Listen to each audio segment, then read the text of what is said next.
Hi guys! In this video, you'll learn about the experimental research strategy, or what it is about high quality, true experiments that allows us to establish a cause and effect relationship. Here's where this video fits into the context of our course and into the whole quantitative research process. So, you'll remember from before the midterm, from Jonah's video, that different research strategies allow us to answer different research questions. You've learned about the descriptive research strategy, where our goal is simply to describe a variable. Other research strategies allow us to describe the relationship between two or more variables. This week and in the next few weeks, we're going to be going to the far end of the continuum. We're going to be exploring the experimental research strategy, where our goal here is not only to describe the relationship between two variables and explore that relationship, but to actually be able to establish that that relationship is a cause and effect relationship, that one variable causes a change in the other variable. This is only possible when we create our treatment conditions, we randomly assign participants to those treatment conditions, and we've controlled for all other variables so that it is only the variable that we're interested in that differs between groups. Let's launch into that now. So why do we care about this? Well, cause and effect is at the heart of the quantitative research process, and it is at the heart of a lot of questions that we're interested in real life settings. We might think that it's easy to determine that one thing causes another, but in true life, this is not so easy. I'm going to give you some examples. Maybe you've heard of the health benefits of olive oil. That it increases your life expectancy, decreases your chance of developing cardiac difficulties. Actually, if you type olive oil health benefits into Google, you'll get all kinds of hits. It seems to be good for everything. This notion that olive oil is good for your health came from studies that compared people who eat foods and cook with olive oil, eat a lot of olive oil, compared to people who don't. And found that those people who ate olive oil had higher life expectancy. And to some extent, there is some truth to this, but we have to also keep in mind that people who eat a lot of olive oil tend to also eat what we call the Mediterranean diet, which is high in fruits and vegetables, low in red meats. People who eat more olive oil also, tend to come from those Mediterranean countries where there's less stress and they're more physically active. So it's hard to say whether it is the olive oil per se that is causing the improved health benefits, or if olive oil is one of many other factors that are beneficial. Let me give you another example. There's considerable evidence that breastfeeding is associated with all kinds of great developmental benefits for young children. Suppose we wanted to test this hypothesis and we wanted to see whether breast milk actually causes improved language, cognitive, social, emotional development. Suppose we did this by comparing toddlers who were fed primarily breast milk or who were formula fed during the first year of life. If we did this, this would be an example of a non-experimental study. Suppose we found that those babies that received the breast milk scored higher in all kinds of developmental outcomes. If we did this kind of study, we wouldn't be able to say whether it was the breast milk that caused the improved developmental scores, or if it was factors related to a woman's ability to breastfeed her child that contributed to those developmental outcomes. So for example, being able to breastfeed your baby for a full year of life means that you're not working during that year. And so not being able to work means that you have the financial stability in the household to be able to support a reduced income.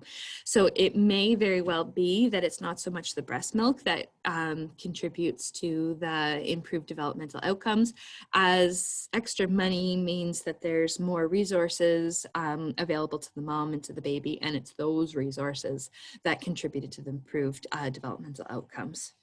So a non-experimental study where we're comparing groups of children that already are pre-existing groups in the world, it doesn't allow us to be able to establish a true cause and effect relationship. We can't rule out that it's some confounding variable that could instead be explaining that relationship. Similarly, this is my last example here.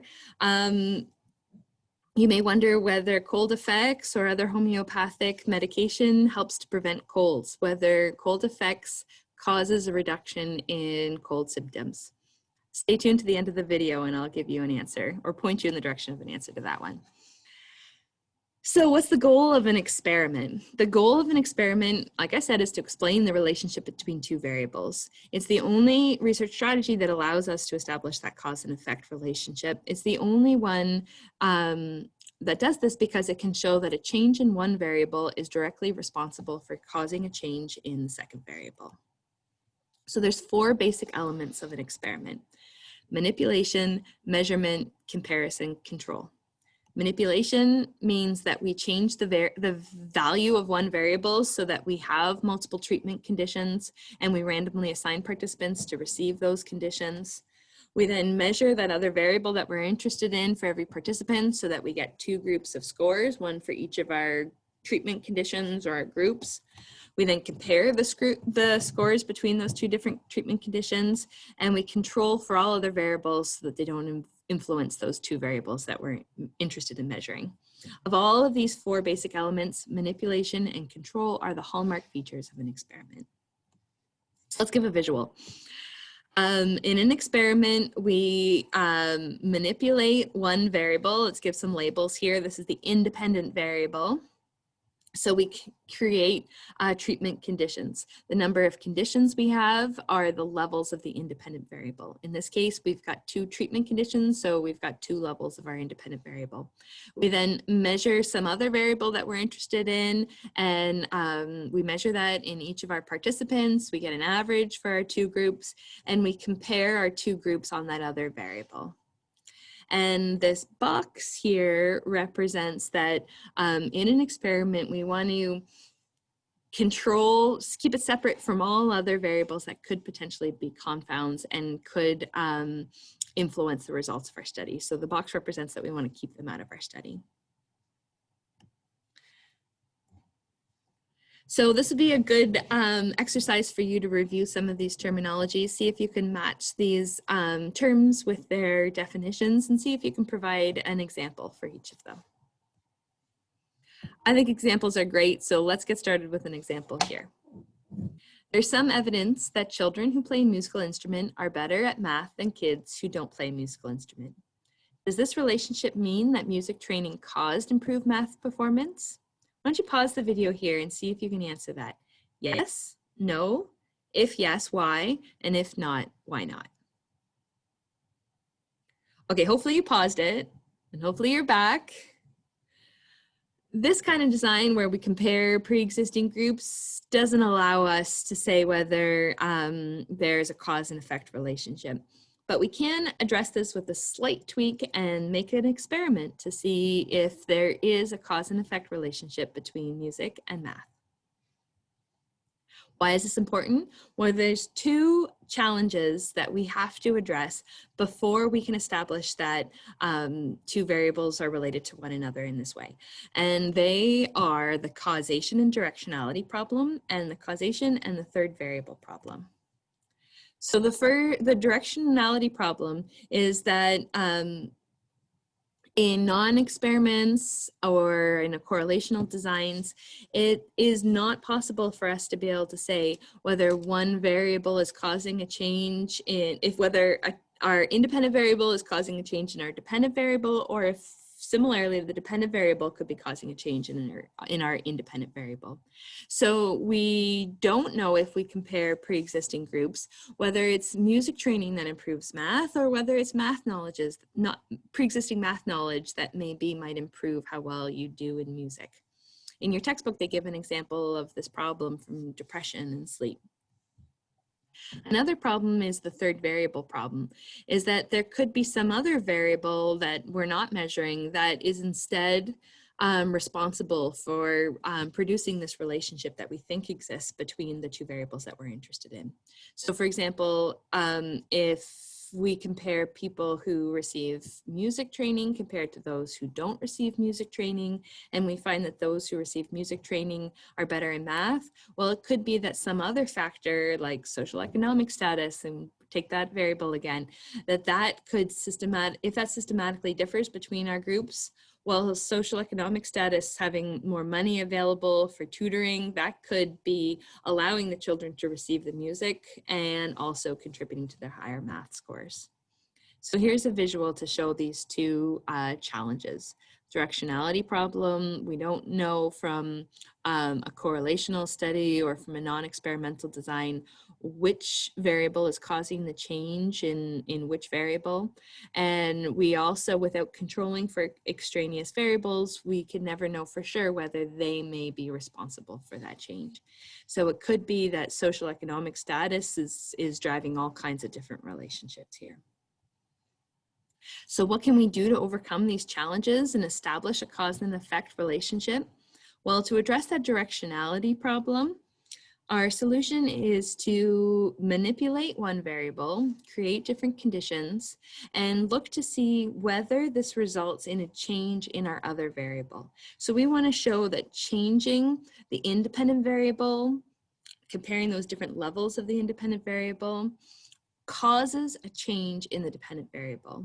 And by manipulating one and looking to see how that affects the dependent variable, we can show that the cause is happening before the effect, and this allows us to get at this directionality problem.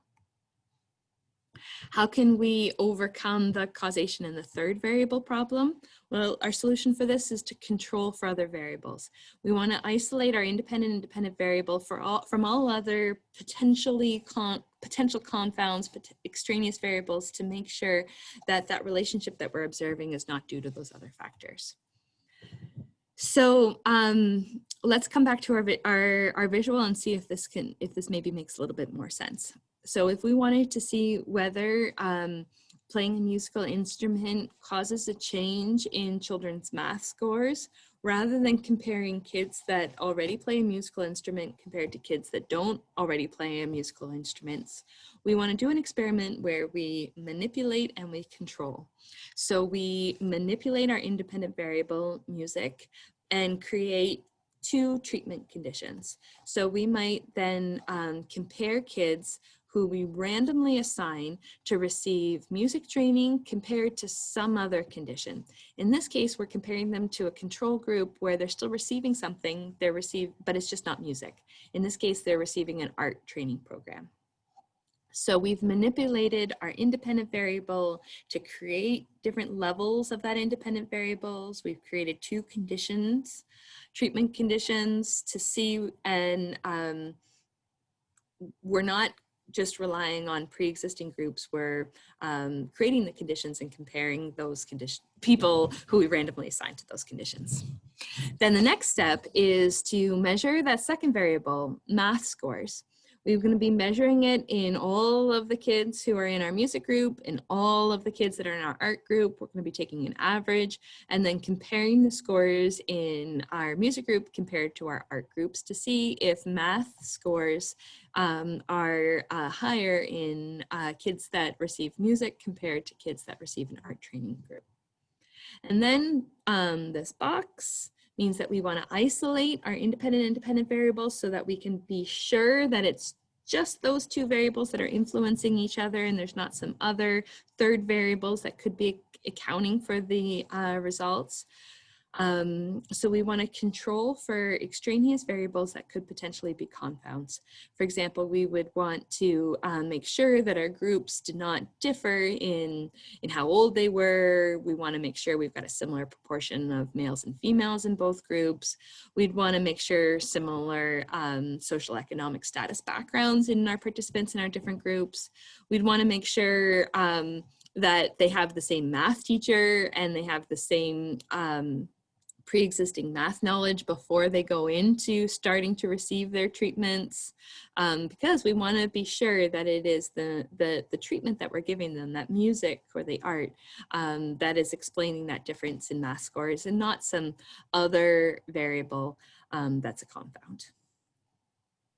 So we're going to go now into a bit more detail into these two hallmark features of an experiment: manipulation and control. Sounds really bad. Sounds like we're doing something evil, but it's not, I swear. So let's start with manipulation. An experiment always involves some sort of comparison. You can still do an experiment if you only have one treatment group. We just need to randomly assign participants to receive that treatment compared to receiving something else. So in the example I've been giving you, we're comparing kids to receiving music compared to art. This is an example of a placebo control group. Alternatively, we could have also compared kids that are randomly assigned to receive music training compared to nothing. Sometimes we call this a business as usual group. So this might be you know, comparing grade 3 students and their math scores, and we've got our treatment condition group who we pull out from the regular day so that they get their special music training compared to a group of kids that don't get that special pull-out training. This is not ideal. The problem is when our control group doesn't receive anything, then this is a problem for the internal validity of our study, because we can't be sure that it is the music per se that is causing a change in the math scores, or if it is the fact that we've selected a group of kids, we've pulled them out of their regular school day, we're giving them this special small group attention, they get to learn the musical instrument. Like, wouldn't you feel special if you're 8 years old? And so if we don't compare our treatment group, if we compare our treatment group to a no treatment condition, then we would have no way of knowing whether it was the specific content of the treatment or the fact that they're getting some kind of treatment at all that could be explaining the difference. So the best way to avoid this is to do, like in the example I gave you, where we compare our treatment to some other treatment. We call this a placebo control group. And this is really important because the placebo effect, as you learned about at the beginning of this course way back when, is a powerful effect that occurs simply because a person thinks that the treatment is effective. So a solution to this is to make sure that participants don't know what group they're in, that ideally the experimenter who's collecting the data doesn't know whether the kids got the art or the music. And the best option is what we call a double-blind placebo control, where participants are randomly assigned to receive their placebo treatment or the treatment you're interested in. And the participants don't know that the study is about music or art, and the experimenter doesn't know which participants receive each one when they go to test their math scores. In this case, we can be more confident in the internal validity of our study and know that it is the music and not some other factor that is explaining the group difference. To underscore how important this placebo effect is and controlling for the placebo effect is, I've provided a link on Sakai for you to watch a segment of Natures of Things video by David Suzuki. It's really good, and it really shows how powerful the placebo effect is. So we can talk about it at our next meeting. So the final thing we need to say about manipulation is we need to make sure that people are actually receiving the manipulation that we think that we're getting. If we want to see whether we create those levels of our independent variable, we want to make sure that people are actually experiencing that independent variable in the way that we think we are. There's no sense in studying the effectiveness of music training compared to art training on kids' math scores if nobody's learning anything from the program. So a manipulation check is just a way of testing how much people learned and how much they understand the content of that independent variable. So this is where we explicitly measure that independent variable. We'd explicitly measure music abilities after receiving our music training, explicitly measure art training after receiving our control art training condition. And we would just want to make sure that that people learned something. Because if we don't find a difference between groups, but people didn't learn any music, well, not finding a difference might just be because our music program didn't work well. Okay, so all of that is about manipulating one variable to create two different treatment conditions. So you can see how different that is than just comparing people that pre-exist in the world and already have music lessons compared to people whose parents maybe can't afford music lessons. The other feature of an experiment is this aspect of control. We want to control other variables to prevent them from entering and confounding our experiment. So this is that second hallmark of the experiment. We want to rule out the possibility that any extraneous variable is a confounding variable. And you'll remember from before the midterm that a confound is any third variable that impacts the dependent variable and which varies or changes in the same way as the independent variable. So not all extraneous variables are confound. When an extraneous variable is a threat, when is it a threat and when is it a confound? Well, it has to vary systematically with the independent variable, and it has to have the potential to influence the dependent variable. So for example, if we were comparing math scores in kids that received music training compared to kids that received art training, and it just so happened that all of the kids in our music training group came from that high social economic status, and all of the kids in our art training group came from, less affluent backgrounds. Well, this would systematically differ between our two groups. And we know that social economic status influences kids' math scores. So this would be a confound. A confound wouldn't be if we found that all the kids in the music group, reported that they liked pizza and all the kids in the art group said that they liked pasta. Whether you like pasta or pizza probably is not going to impact your math scores. So it has to have these two features to be a confound. There are three ways that we can control for extraneous variables to make sure that they're not a confound in our study. Hold variables constant, match variables, or we can randomize. And I'll give you some examples of what this looks like here. So this is a table from an earlier edition of your textbook showing an example where we have a confound in gender. So this would be the case if all of the kids in our music group, most of the kids in our music group were female and most of the kids in our art group were male. This would be a confound because it systematically differs between our two independent variables, and it could very well be that there's a gender difference in math scores. So there are three different ways that we can deal with it.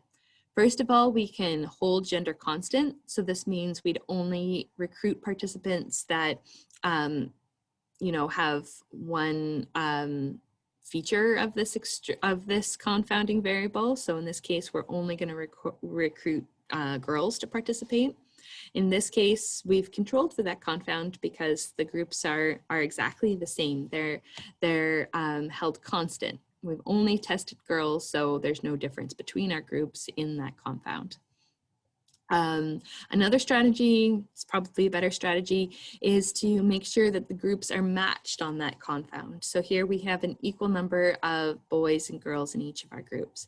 And then the final way of dealing with this confound is to randomize that confound across groups. So that would mean every time a participant comes into the study, we flip a coin to determine whether they get music or whether they get art. And so it would just be up to chance whether we'd have boys or girls in each group.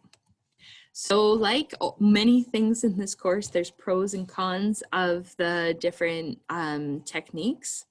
Holding constant and matching are good and probably the best way to ensure that a particular variable isn't a confound. So if we know for sure that gender, social economic status, how good of a math teacher these kids have, if we know that those variables are potential confounds, we may want to hold them constant or match them. Maybe we only want to test kids that come from affluent backgrounds so we can be sure that our groups aren't going to systematically differ in them.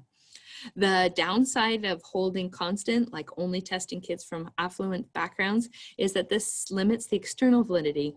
We wouldn't be able to know whether our results would generalize to kids that come from less affluent backgrounds.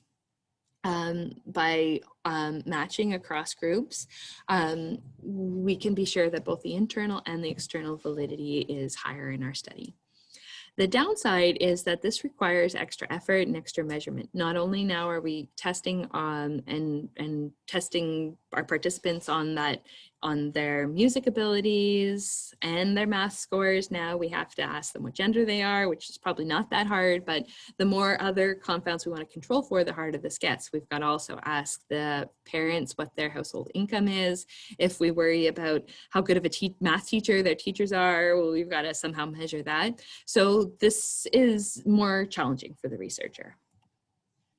Randomization, it relies on chance, so there's no guarantee to be sure that our groups are going to be balanced in that variable. So that could be a bad thing if we know for sure that there are particular variables that we want to control for.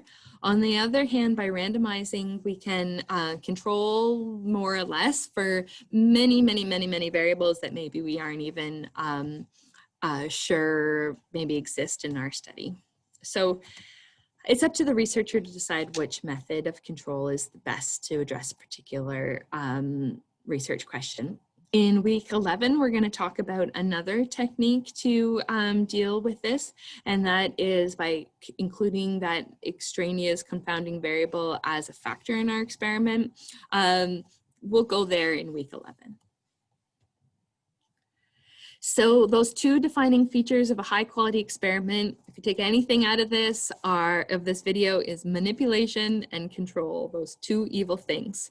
When these are done well, we increase the internal validity of our study, and so we can be more confident that the independent variable is really causing a change in our dependent variable. Before the midterm, we talked about how there's often a trade-off between internal validity and external validity, and experiments tend, if we're putting all that effort into trying to create a situation where we've got high internal validity, it may come at the cost of our external validity. Because we're creating more contrived situations where we're working so hard to make sure the only thing that varies between our groups is that independent variable that we're interested in, it might create situations that are less true to life. So a solution to that is to try to create conditions within an experiment that as close to as possible simulate the natural environment. So we can, even in our simulated situation, speak to how our results would generalize to other situations and other times. Another option is to do the study not in the lab, but in the field. Where we're actually doing an experiment in the place where the participants naturally are. So in our example of music and art class and seeing how that affects children's math scores, may be a way to increase the external validity is to have our special programs offered at schools as part of the curriculum. And we'd use then, instead of some math test that we give the kids, maybe we'd want to look and see how that impacts scores on the EQAO testing, for example. So we'd want to, by doing the study in the lab, we can increase not only the internal validity, but also the external validity. So to summarize, the goal of an experiment is to establish this cause and effect relationship between two variables, two challenges that exist and that make it hard for us to establish a cause and effect, this directionality problem and the third variable problem, and experiments that manipulate the independent variable and control for extraneous variables allow us to address these challenges. In experiments, we always do a comparison. So we'll always be comparing our treatment to either a non-treatment group or, even better, a placebo control group. And by doing a manipulation check, we can be sure that our independent variable is working the way we think it is. Extraneous variables can be confounds when they systematically vary with the independent variable and impact the dependent variable. And we talked about 3 methods that we can control for confounds. And then finally, we talked about ways that we can increase not only the internal validity, but also the external validity of our study by doing them in more real life situations. Before I wrap up this video, you may be wondering about that question I posed at the beginning of this video. Does cold effects and other homeopathic medication prevent colds? Does it cause a decrease in cold symptoms? Well, if you're interested in finding the answer to that, check out this research study. This study was a randomized placebo-controlled trial. It's a true experiment with high internal validity, and it was looking at people in a setting that's true to life, so it's got high external validity, and you can find the answer to that down here. Thanks so much for listening, and we'll see you next time.